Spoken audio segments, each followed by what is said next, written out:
Off top, I don't know if you knew this or not, but hippopotamus, their sweat turns pink. Play the music. This is the Domonique Foxworth Show. All right, welcome to the Domonique Foxworth Show. We got a special guest, Miss Emily Kaplan, and we also have the greatest thing in pro sports. Game 7. Hey, Emily. Hello. I'm so happy to chat about Game 7, and especially that it's happening in my favorite sport, hockey. I have become a hoser. Does that count? Am I a hoser now? Okay, we're getting closer. All right. I want to hear what else you got. I've been watching. Well, all right. I'm going to work in my hockey slang as we go through. I have a lot. I'm here too, by the way. Dominique didn't introduce me for this show. Whatever. We don't got to introduce you. We got Emily. Let's get excited. Everybody knows the snack is here. Charlie was in on the forecheck there. You could say that. He was getting after it. Yeah. I know what that means. Throwing a couple pucks deep. You guys got to know that one. Pucks on net. Pucks deep makes me concerned. I don't know if I'm allowed to say that. Bob went from hot tendy to a pigeon. Oh man. I got a real hot Bob take that I'm saving. First of all, let's talk about like the star of all of professional sports right now. It's Connor McDavid, right? So like I am asking you, Emily, because while I am steeped in hockey lore, I think that you got a smidgen more insight than me. Is this the greatest, if he pulls it off, the greatest accomplishment in modern hockey? I am like comparing it to things like LeBron coming back from 3-1, Brady leading back against the Falcons, Mahomes' miraculous touchdown to win his first Super Bowl. Like it feels like that level of accomplishment for a player who's already been so accomplished in the regular season, but not yet in the Stanley Cup final. All right, your hockey knowledge is impeccable. You've already got the number one. Connor McDavid is the best player in the universe, full stop. There's no question about it. It's like he was created in a hockey factory, and then they just like amped up the settings. Like Sidney Crosby was watching this kid's highlights when he was a teenager on YouTube. Like that's how good he is. The thing about Connor, though, is he's been in the league now 9 years, and it started to get to that angsty, will he win, will he ever win kind of vibe. At the end of last year, yet another disappointing playoff exit. He declared on the podium, it's Stanley Cup or bust next year. And everyone's like, whoa, here come the Oilers. They were preseason favorites for a lot of people to win. And then they stunk. They lost 10 of their first 13 games. They had to fire their coach. They were the butt of all jokes across Canada. So the fact that they rose from that, where their odds at American Thanksgiving weren't even to make the playoffs, and then they make the postseason, and they are now 6-0 in elimination games. So consider how many times they've been down and out in the playoffs alone and found a way. This is heroic by all means, and I think this could be the greatest singular season in all of sports in terms of juice and drama. And of course, we do have our hero. Counterpoint. Would this be the biggest choke ever? If Florida this tells you all you need to know about our hosting dynamic. We're just getting to know each other, Charlie. I see where you fall. This would be a massive choke. There's no other way to say it. I was covering the East a lot, and these Florida Panthers, one of the best teams I had seen in the regular season, but also these playoffs, like defensive first. So they shut down all of these stars, and I don't know like how much hockey permeates to mainstream culture, but like, does Nikita Kucherov mean anything to you guys? Mm-hmm. Oh, yeah. David Pastrnak. Oh, yeah. Pasta? Artemi Panarin. You got his nickname?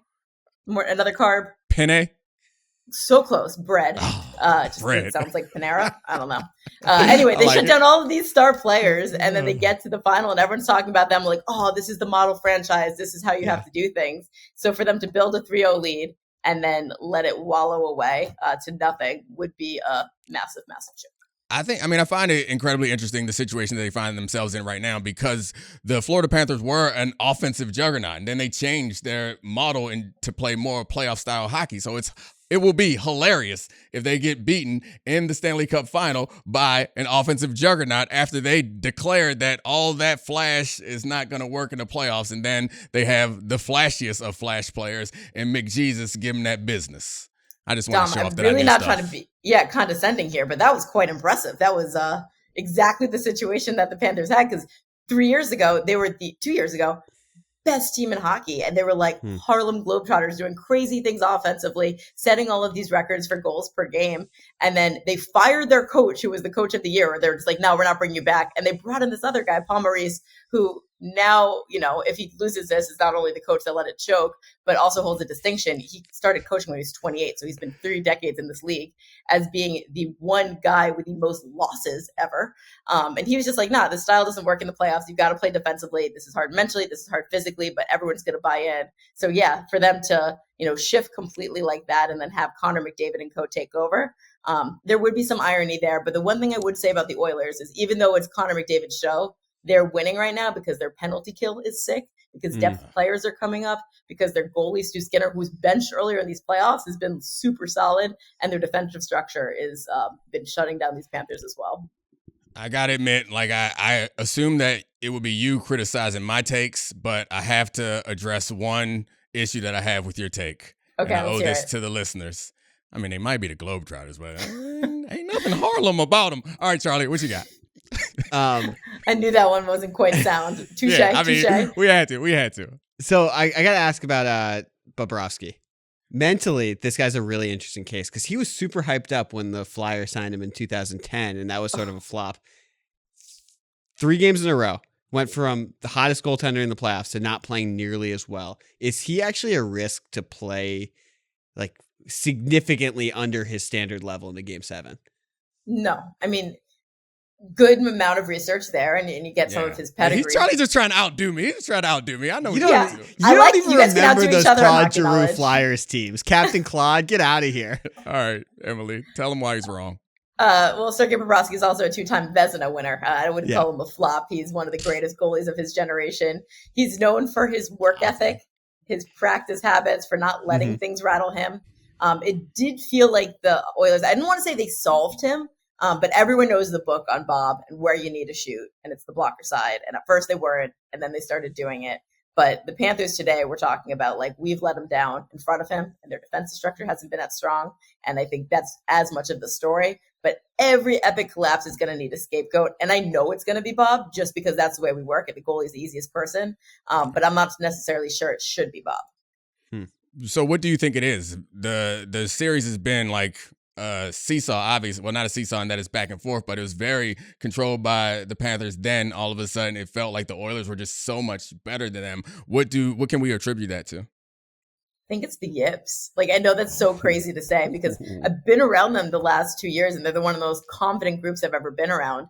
But the first time they go up 3-0, and so the game's in Alberta, and they send a charter with all their friends and family, and the cup is in the building. They always make this big deal of it. They wheel it in, and the players said that was all too much for them, and they got shellacked 8-1.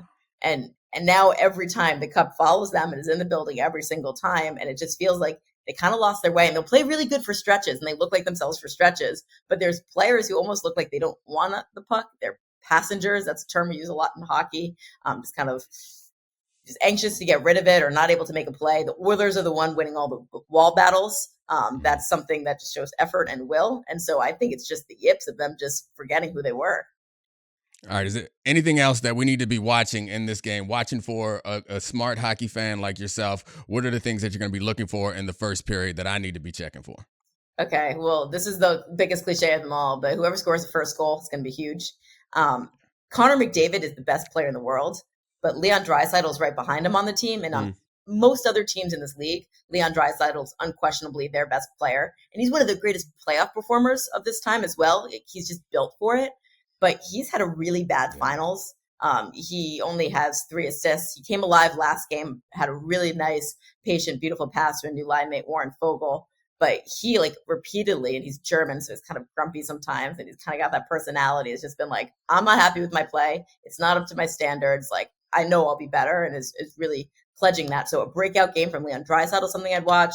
And then it's the penalty kill versus the Panthers power play. They're 1 for 19 in the series. That's really bad. In fact, the Oilers have scored 2 shorthanded goals, so it's a liability. They made an adjustment last game. You don't make adjustments in Game 6 of the Stanley Cup Final to your power play, and they're going to make another adjustment for Game 7, moving up Vlad Tarasenko to that unit instead of Carter Verhaeghe, one of those players who's just not looking like himself. So that's the one-on-one battle to watch.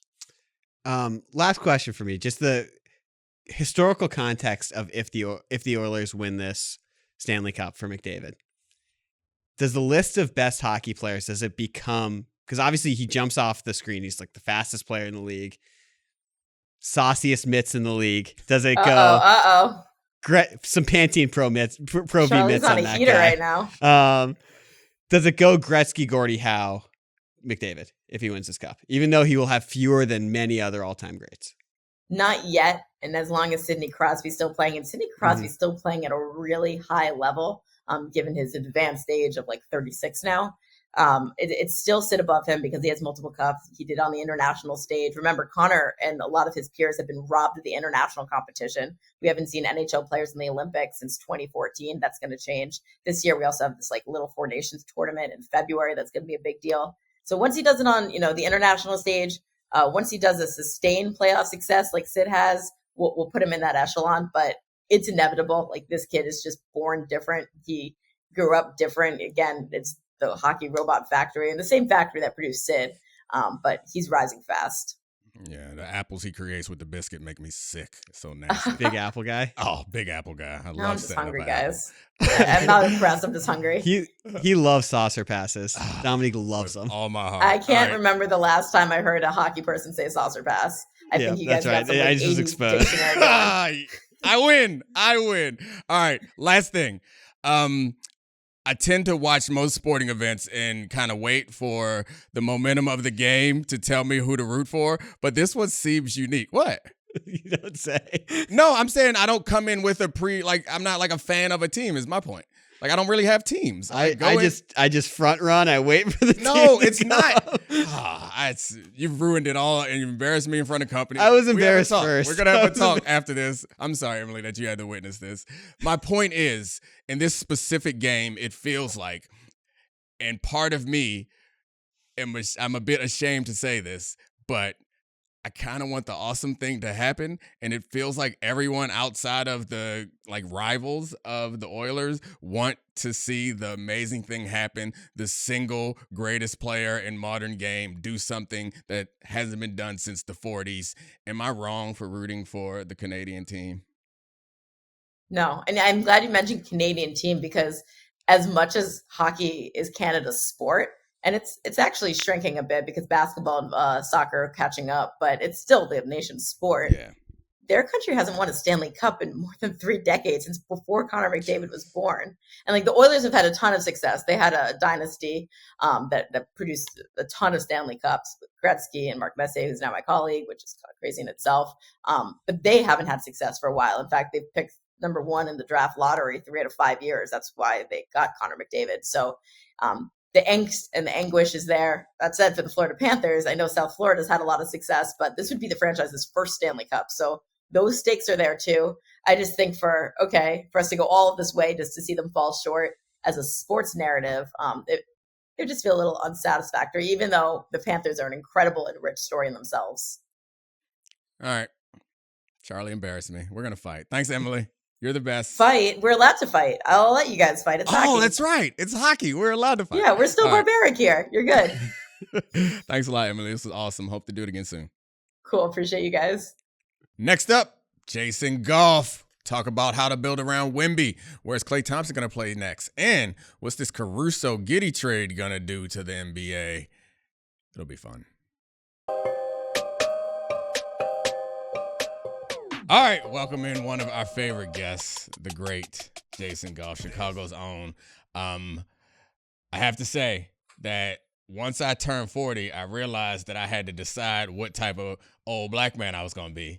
And there's only a couple types. And it's either bucket hat black man, leather hat black man, or Kango Negro. And it is clear that you've gone with a leather bucket black man. And I appreciate it. I appreciate it. I haven't committed yet. I'm still just, I haven't chosen my hat path, what type of uncle I want to be. But it's clear that you are merging them. You go with leather black bucket. I love it. This is why they should have never gave us microphones, because The last time I made a quick pre-segment hat decision, it was with Bo, and Bo acted as if I landed a spaceship in the middle of his pod by just putting on a hat 7 seconds before. Nah, man. It's fantastic. I love it. I love it. As soon as you sat down, I was like, man, I can't wait. Can we start recording? It's a good look. It's just clear that if you was 24, you would never wear a leather bucket. I hate you so much. Charlie, you own a leather bucket? I own a bucket hat, but not leather. Oh, I actually was just Googling if I culturally appropriated a bucket hat. I was mid Google. I can turn it up. I don't think we own the bucket. Charlie gonna gentrify leather buckets. That's what he gonna. So you know what's so crazy is I've been on the grill and on the smoker all day long, right? So I ran in here quickly after the Sky Fever game was done. I was like, oh, I'm about to be on big time podcast, situation. Let me go ahead and throw something on like I haven't looked like. I look like a Thundercat, but I remember, hey, Samuel L. Jackson and Black Snake Moan. You know that meme where you just sitting there like this? That's how I've been looking all day long, and this is what I get from my brethren. Days after Juneteenth and Father's Day. It's all good. I apologize. I personally don't think it's an insult. I think there are only. But it's not a joke. There are only a few paths that we could choose. I think I'm too cool to go Kangol because all my uncles had Kangols. They're like, no, I'm not a Kangol guy. I'm not a leather baseball cap guy either. So I think I might be a bucket guy, but I haven't committed to a black uncle hat archetype yet. I'm still a free agent. When you come to Chicago, late July, early August, when you make it, we'll go bucket hat shopping. I got a couple places that you can go. I may not make it anymore. My daughter qualified for nationals, and it falls at the beginning of August. So we'll see. I hope I can still get out to NABJ. We'll work it out. You know what? You know what? We go top down. No, we going top down. We going top down, baby. I don't care if we talk about anything else. This has already been an awesome segment. Can I let you guys know there are a lot of articles that are debating if it has been a culturally appropriated bucket hat. So it's possible. Did we invent the bucket? We didn't invent the bucket. We popularized the bucket. Fishermen, Irish fishermen. Yeah, well, shout out to the wharfsmen out there, right? But anything that it probably was stolen from us. Irish, I mean, that's as close you can get to a black white as there is being Irish. I feel. Well, and then we'll get into some other time too. But 24, you said at 24-year-old I wouldn't have done this. 24 years old I would have done this. And 24 years old I was doing this. My favorite rapper as a kid growing up was LL Cool J. So LL made the bucket and the Kango. You know what I mean? Not the taxi driver Kango, but the Kango fly, man. I didn't realize that, but I think it was all those were just like at that time them things was popping. But the leather bucket is a choice. That's the combo. So because a bucket suggests I'm out in the sun all day. I'm hot. Leather suggests we cold. We sexy. Oh, both. Or both. Yeah. So both. So the only time that I've worn this outside, Charlie, and the only time I've worn this outside, Dominique, is for Usher in Vegas with my lady. Ooh. And we went there, we went and saw the show, and it was kind of one of those Vegas nights, threw it on, sexy. Felt myself. You kept it on all night. Oh, all night. Kidding me? Went to sleep with it. Results, baby. Results. What's your football coaching hat?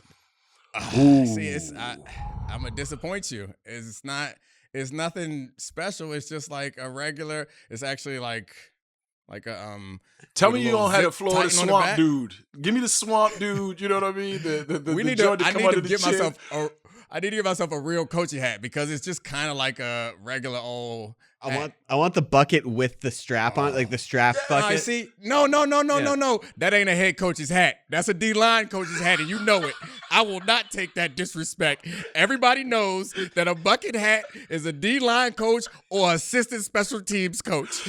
Don't nobody with no real responsibility wear a bucket. Go visor? Visor is head coach. We talking head coach. We talking specific type of head coach. That's you think you smarter than everybody. Offensive mastermind head coach. Yes. That's which I don't think that ain't me. That ain't me. I'm a more. I might hit you with the Saban straw joint. I love those. I love that for you. Love it for you. The plantation hat. That's what that is. I was going to say it, but I didn't know how we wanted this to go. That is. This goes where we wanted to go. Okay, cool. That is absolutely the vibe that I'm giving off. We working, nobody getting paid. Everybody working hard, but nobody getting no checks. Pushing no checks sleds. going out around here. We don't have to talk basketball. We can just determine what type of coach hat you would wear, Charlie. And it better not be the plantation one, Kravitz. Yeah, you don't have a choice. So we got bucket, we got baseball hat, we got visor. Charlie's the knit hat not and a summer visor. guy, right? Like, ooh, you know what I mean? Just to show how tough you are. An all-weather knit hat guy. Honestly, I thought it would be a bucket hat coach, but now I'm doubting it. No, I don't know if I'll be official enough if I'm a bucket hat coach. You be a bucket hat coach. Now you going through your mental Rolodex right now, or your photo booth in your mind, and you can't think of no coaches that you respect that wear the bucket all the time, do you? You gotta understand. I'm really white. Yeah. The bucket hat is incredibly functional if I'm coaching a long football practice. You're fending off skin cancer Oh, for the moment. We got it.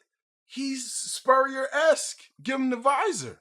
Yeah, Give I him think the you're a visor. guy. Especially because you got the curls. You got to let the curls live. Let them pop. It's perfect. We Let 'em nailed pop. it. You know, you and Kingsbury combine on a line, you good to go.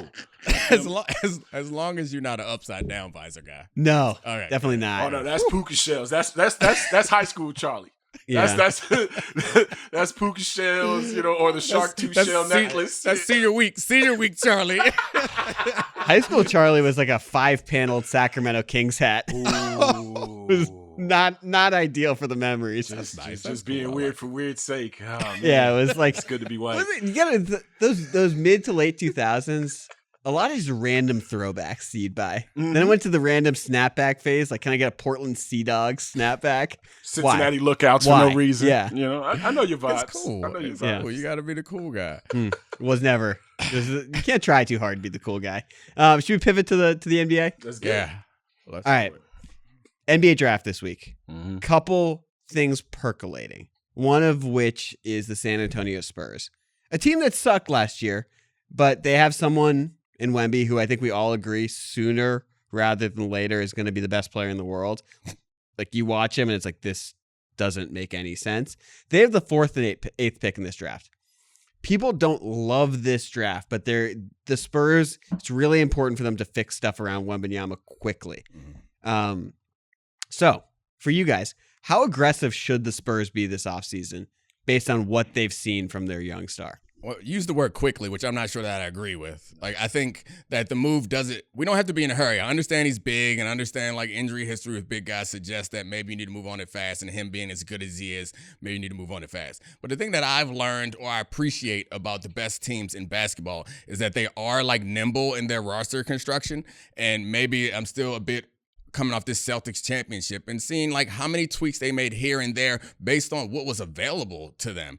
And I think they have the hard piece. If we're talking football, they have a MVP caliber quarterback. Everything else, just relax. Don't get too aggressive.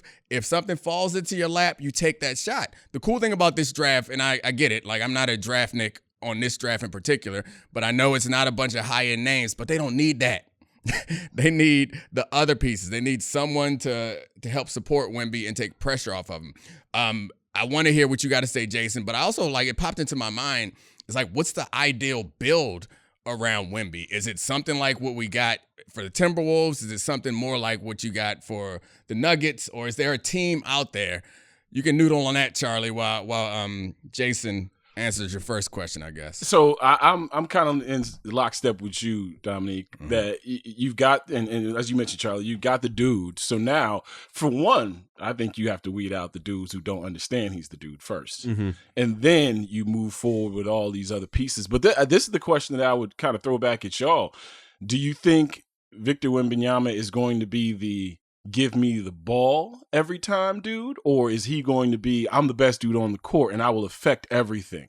Because if you think that he's going to be the I can affect everything and also get you 24, get you 25 a game, get you 5 blocks, get you whatever you need steals wise and rebounds, and be just that gravitational force, then cool.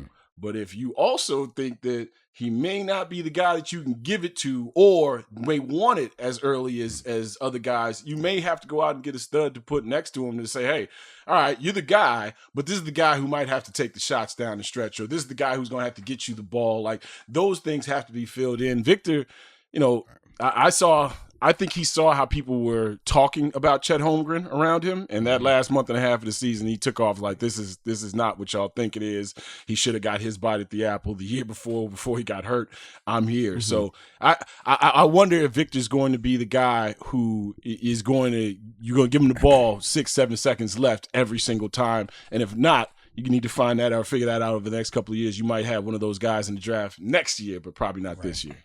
I think that's why the Nuggets build is interesting to me. Like, they don't have to run their offense the exact same way, obviously. Like, there aren't very many people, Victor included, that can be the, 0.5 the way that Jokic is. But Jamal Murray is the piece that, if you could find that person, be perfect. I think putting a center next to him and trying to replicate what the Timberwolves did. The only reason why that came to my mind as a feasible option is you never want Victor pulled out of the paint, essentially. And if someone has a stretch 4 or stretch 5, you can have someone else to go out there and protect that person. But the best case scenario is you have a guard or a wing, I guess, some sort of wing player that has the ability to close games, has the ability to run the offense, but also plays well and catch and shoot off of Victor. What do you think, Charlie? His usage rate last year was 31.2. He was top 10 in the NBA in usage rate. He's the best young player we've seen since LeBron by a really wide margin. That includes Luka. That includes Anthony Davis, who were excellent immediately. This will probably upset Gobert fans, the 7 of you out there. Yeah. And analytics people who are obsessed all with the 7 Gobert fans are also French, so they are cool with Wemby being a better rim protector. Yeah. I'm just saying, I thought he was the best player in the best defensive player in the NBA last year to close the season. The offense, to me, he's so skilled. Yeah. He's someone who I do think you're going to be able to give the ball to and end a shot clock situations. What I think is interesting is this draft doesn't have stars, but it has connectors. Right. And it has certain skill position players that could really fit in. Someone like Stephen Castle, who probably had more game than he showed at UConn, but he was willing to fit into a senior-laden team. Someone who I think could be really nice, who gets it more than some of the Spurs players get it. Obviously, your guy, your beloved Reed Shepherd, the jump shooter, who is a 6'1" guard who probably get a few things cleaned up by having Wemby on the back line. But actually, I think I disagree with you guys a little bit. I do think they need to be slightly more aggressive this offseason just because he's so good so early. And, of course, you don't want to do what Cleveland did and botch every move in the first 7 years of LeBron's career. But we also have more faith in the Spurs organization to identify talent and put guys around him. But if he's the best player in the league, you can't trot him out there and have the offense run through Keldon Johnson. You can't do it. Yeah, we saw part of the reason why I think we believe that Edwards got so much better so quickly was they got good around him and they got him in these high leverage moments. So I agree with that. I guess my fear is, and makes it difficult to have this conversation because it's all hypothetical, is my fear is you get too aggressive and you mess it up. I don't want to waste my assets on an aging star because I think we got a chance right now. I'd be... And it depends on who the star is. If they traded for Trae Young, what would you think? There's a point guard, the best lob thrower in the league. And he's obviously, a great passer. He's very flawed. But yeah, I mean, I would say depending on what was offered, but I'd be hesitant to go get Trae Young. Trae Young to me, He's not as good a shooter as his image would suggest. He's a great passer. He's turnstile defensively, which maybe the worst defensive player in the league. I guess Wemby makes up for that. But I think those are the type of players that you get if you're Hail Mary in it. Like, we need something. Let's figure it out. Like, I don't think you go chasing. See what I'm thinking when you guys, and certain player archetypes, like for instance, Chris Middleton is a champion because he's the guy that when he was healthy, when he wasn't dragging around his leg this last couple of years, is like, hey, I know Giannis is going to get you 40 and 15 against the Suns, right? I know he's going to do everything he has to do, but who's going to get you 8 points and down the stretch in the fourth quarter? And also your star be okay with it, right? Yeah. Like there's certain guys like Kyrie and LeBron's relationship. We knew who was going to take the last shot in those bigger moments or biggest moments. The relationships haven't always worked out, but before, and it seems like so long ago, but before Kevin Durant and Russell Westbrook went their separate ways, Kevin Durant never batted an eyelash or said a cross word about Russell Westbrook because he knew he needed that dude. Like he knew there was going to be somebody who was going to have to take those arrows because, personality wise, dynamics, what Russell is and what Kevin is. And also there's going to have to be a guy that's willing to take a shot, even if it's wayward, even if it might be a bad one, just to take some of the pressure off of you. So finding out what Wemby's that's the other thing. We got to find out what his personality is. Cause like we found out in the last month and a half that he's ornery. Right, he's a go get it. Like he's a real talker. So you find that guy. All right, do you feel more comfortable with having a guy who might have not failed, but didn't reach his potential in the last spot in Atlanta, and then is saying, "Okay, I'm here to revitalize my career or turn around my reputation"? Or are you coming here to understand that 7-8 points in the fourth quarter of a playoff game that we might need because I'm getting triple teamed, and on top of it, I'm okay with you taking those shots? Like that Giannis and Chris Middleton relationship is, I think is something that they might have to shoot for, and maybe some of the guys on the team are that guy. I don't know if Devin Vassell is. I don't know if Keldon Johnson. Yeah, I love Vassell, but this is also another thing. You got so many young players who are in the I'm proving it not only to the league but to myself mode. Right, so. Can you tell a guy that you just gave, $140 some odd million to hey, tone your game down in the smaller moments, but in the biggest moments, we may need you to score 6 to 8 points, right? So it'll be interesting to see how that plays out, though. I think that's the right word. It's going to be interesting. From the other side, though, if I was Trae Young, if I was anybody who had a choice, get me near that man because it's going to make everybody look better. I think he could revitalize some people's careers. He's going to set some people up for some big contracts. They're going to get there and disappoint because it's not going to be the same when you're not next to Vic anymore. Yeah. It's just so precious when you have someone who's that good and looks like he's trending in that direction. And, this isn't fair because he's a useful player in other ways, but they can't have Jeremy Sohan playing point guard again. Yeah. They need a real point guard. That's not fair to him. Yeah. I mean, he's a 6'9" power forward. Yeah. They were trying something out. It's fine. It's tested out. It don't work. Yeah. Well, it's also like it's different now. Yeah. We saw the last month of Wemby. Like, obviously the West is a bloodbath. We're not saying the Spurs are going to compete to win the West next year, but that team, if Wembanyama continues to play that way, is going to look really, really different. He's 20, right? 20. Yeah, it'll be 20. Yeah, and they say the prime is 26 to like 29. Y'all better watch that Spurs organization looks a lot different since my man went to OKC too, though. Like you got to, the talent evaluators are important. I'm not saying just Pop, but the people who make the suggestions to Pop. Yeah. Our guy Chip England. I got a Warriors question. We'll get to some bull stuff to end it, but okay. Drama in Golden State with Klay Thompson.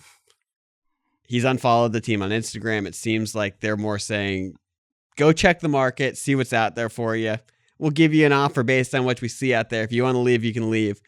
They're treating him like a guy who's totally washed up, even though he did shoot 38% on 8 threes a game last year, averaged 18 points. He's not the Klay Thompson of old, but this is also like, it doesn't seem like it's going to end in a fun spot. This group that has meant so much to the league, there's going to be acrimony. To you guys, do the Warriors owe it to Klay to give him a contract? What do you think? That he wants? Do they owe it to him? No. I don't think anything is owed. And if you start playing those do you owe it to him games, you end up being in a 10, 12, 15-year rebuild because there's always going to be guys that are beloved by not only the city, but especially when you have a dynasty, right? I can't think of a time where a team that was dynastic that came to an end didn't end in some kind of acrimony. Like, guys don't just ride off into the sunset like, yep, it was great, y'all. Thank you.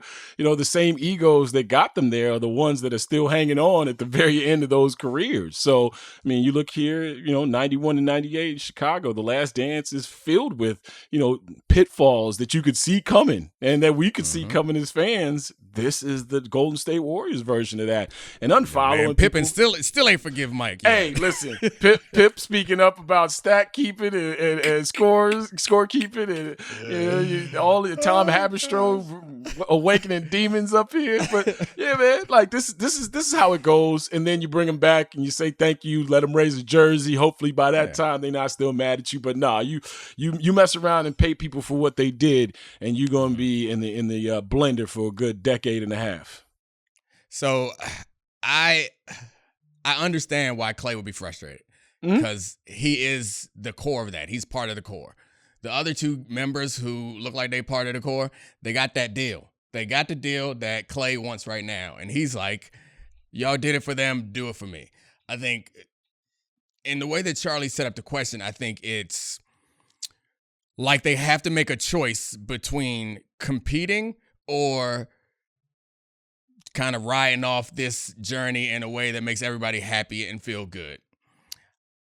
I think that's a tough choice to make. If they can get them back in a way financially that works for them, that's fine. However, I think about stars who got the pay you for what you did contract. Talking about Kobe. You can just say it. Yeah. Kobe's last 2 years when he was the worst player in the league. Okay. Guys like that. They are the A1 guys. Like that's Kobe. I'm top 10, top 12 player of all time. Look at Domonique not wanting to say the name and Charlie continuing to press the name. Say Kobe, Domonique. Say Kobe. But it's also say Kobe. Kobe's the all timer. He's like he is the Lakers franchise. If anyone is owed the contract, it's because that's the Kobe. point. That's the point that I'm making. Yeah. Is while I think it's fair what you said, Jason, that like no, that's how you set your franchise back. I think there are situations where people are owed and it's smart. I guess owed is the wrong word. Right. Where it's smart. So like if we were in this situation with Steph, I'd say, you know what? Give that man his money. Be sorry for a couple of years. Don't let him go play anywhere else. The problem is Steph is still good enough to build a championship contender around. Exactly. If they had no hope at championship contention, let's sell some tickets with this geriatric tour that we gonna go on. That's cool. Let's have fun. But Steph still impacts games in a way that my naked eye suggests that with some savvy management, they could put together a team that could make a run and possibly get back in the championship. So, hey, if you Klay, though, didn't you just see them look one of the top 10 scorers of all time in the face and go, hey, man, we'll figure it out without you. Appreciate you, KD.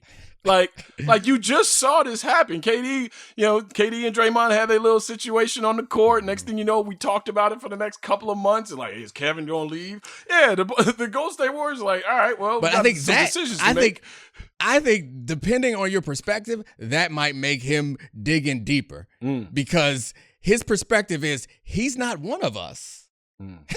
We won before him. He's not like us. I had that in my head, but I decided not to. But Charlie couldn't resist. So that would make Jordan Poole Drake, huh? How dare you? That's a great comparison. It is. It's Charlie's favorite player on his favorite team. You gotta look at Jordan Poole like, hey man, you better make some slaps. You gotta make some. He can't. That's probably a bad pun right there too. My bad. My fault, G. It's good stuff. My bad. Some jam. Yeah. Make some hits. Yeah, you make some hits. Don't work either. This is bad. So I think that's what it boils down to. Is I would understand if there was no path to contention paying that guy, but it feels like there's a path to contention potentially, and so I don't see how you could pay him more than the value that, and he's still good. He's gonna be really useful. He's still an NBA player. Yeah, but the problem is he's not good enough to eat up that large percentage of your cap if you still want. He'll make the 3rd or 4th seed with the Orlando Magic next year. You know, you keep it moving. Yeah. I like that. Yeah. Going down there. Or he can come to Chicago, hit a couple of jump shots, but it's a little cold. You know, I know at this point in people's careers, you know, especially basketball being a winter sport, and I see so many NBA players and athletes walking around the city of Chicago during the summer. I'm like, why would you live here if you can just be here for 3 months when it's the nicest city in the damn country? You know what I mean? That's great. I'm not gonna lie. I would be genuinely sad if I had to watch Klay Thompson coming off a pin down screen and then getting double teamed because both guys leave Josh Giddey to guard Klay Thompson next year. And you know what's gonna happen? Zach LaVine won't even pass the ball. He's just gonna pull from 30. Well, how can Zach pass the ball if he's in Sacramento? You know what I mean? You gotta think about what's happening here.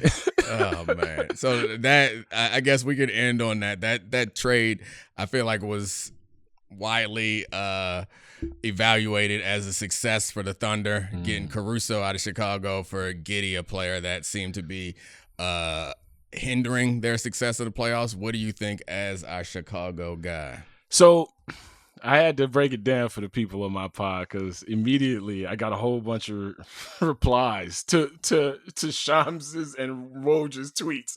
People like adding me in their tweets. I can't wait to hear what you got to say about it. I know you're going to flame them up. And I'm sitting there like, hey, man, I'll let you know.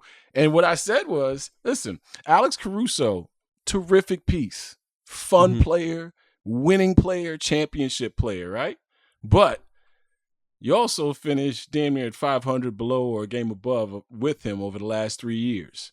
So the reliance on Alex Caruso and him to shoot the way that he shot this year, you know, if you had a first-round pick that was being dangled, well, that market is no longer that market, right? So after the season ends and now you reassess the market, this is what he draws. And people were like, oh, well, the Thunder had 1,000 picks and you didn't get one of them. And I'm sitting there like, hey, man, when you sitting there at the poker table with the best player, like Sam Presti didn't get those. He didn't luck into those picks. You know what I'm saying? You don't run up on somebody like, hey, Domonique, let me borrow $1,000 real quick. I know you got it.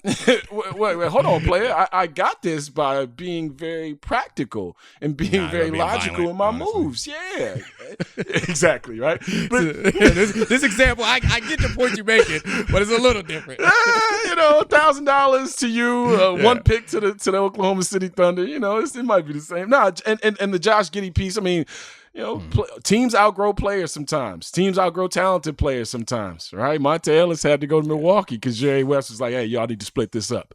You know, like that happens. And the Oklahoma City Thunder are in win now mode with a guy who is no longer going to be asked to be the primary or secondary, sometimes tertiary ball handler, a guy who doesn't defend at the level of the guy that they brought in.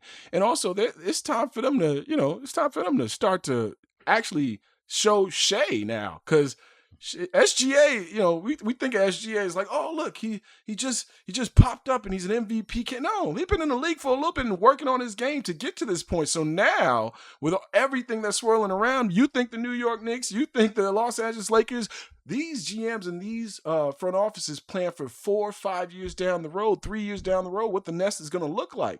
So Sam Presti and the Oklahoma City Thunder know that they have to do this now. And Josh Giddey he's not even a part of the now or the future anymore. So yeah, you move on from him and you get a rugged defender. For the Bulls, you know, it symbolizes to me, and when the injuries and the surgeries happened, it was going to be a long, hard road back for Lonzo Ball. But for me, it symbolizes that, hey, we've tried to do this thing for the last year and a half without a bona fide lead guard. We messed around and put Kobe at the point, Kobe White. Ayo Dosunmu has played terrifically off the bench in a rotational, sometimes starting role. But maybe, just maybe, you have to move forward now. And also picks, right? Top 10 protected pick next year.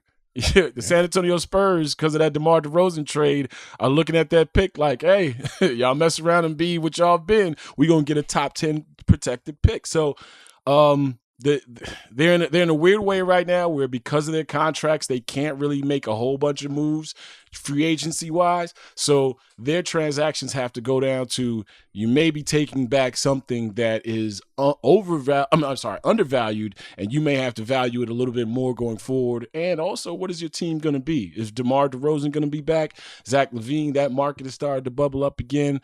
Nikola Vucevic shot his worst percentage from 3-point last year. Like, is he a declining asset? Arturas Karnisovas went into that exit meeting last year saying that everything has to change. Like, this continuity stuff hasn't worked. So everybody thought that maybe he would be taking a bigger swing or a large swing. There are some people around the city that think that a full retool or rebuild is coming, which I believe it when I see it, because I don't think that's the mission statement. I don't think that's the mandate, especially with the attendance figures. So the Giddey piece, he's going to have the ball more. He's going to play more than 25 minutes. His numbers are going to be fine. It's just how much will he affect winning? And in the end, that's all Bulls fans should care about. That is Jason Goff, Full Go Podcast. I cannot wait to listen to it, especially in the fall, because I've only listened to Jason during Justin Fields' Chicago Bulls takes. I can't wait to see Jason with hope in this new era. All right, Jason Goff, we appreciate you, brother. I hope we have you back on soon. Don't you? Bucket back. Put the bucket back. I see you, LL. Is back, baby. LL Cool Jason. Appreciate you, brother. Thank you, Charlie, my hat is like for a chalk showing stick. up. Showing up. Thank you. No, I was going to finish. I was going to show it up and show it out, but then he made a frog skin joke, and I couldn't help myself. I said my hat is like a shark's fin. I make no frog skin. I thought you said frog skin, which would have made it even better. I knew that you were making the LL Cool J reference. However, I thought that you transferred it to the current green leather situation. Anytime I come on this show, I ruin the format. And I know Charlie is sitting there like, this is not the structure that we... No, Charlie loves it. Charlie's so happy. This is awesome. We got to do it more often. Yes, sir. All right. Thank you, Charlie. You are the man, showing up them sexy quads for all the people on YouTube. Things beautiful. White. Oh, look like a cloud coming out your shorts. Thank you to all the great producers that have made this show great in Podville. Great camera work catching them quads. Megan Serafina, Brian, Kevin, and Tez. We out. Love you, Podville. This is the Domonique Foxworth Show.